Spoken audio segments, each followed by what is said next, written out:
અરવલ્લી અને સાબરકાંઠા જિલ્લામાં સવારથી જ વરસાદ, મહીસાગર અને દાહોદમાં પણ વરસાદથી ગરમીમાં રાહત।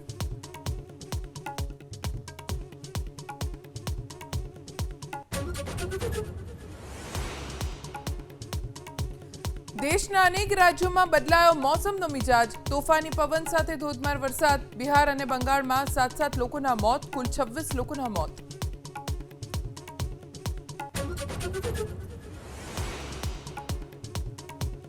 કર્ણાટકના નવા મુખ્યમંત્રી તરીકે ડીકે શિવકુમારનું નામ નક્કી। સાંજે 4 વાગે કોંગ્રેસના ધારાસભ્ય દળની બેઠક, સિદ્ધારમૈયા રાખશે ડીકે શિવકુમારના નામનો પ્રસ્તાવ।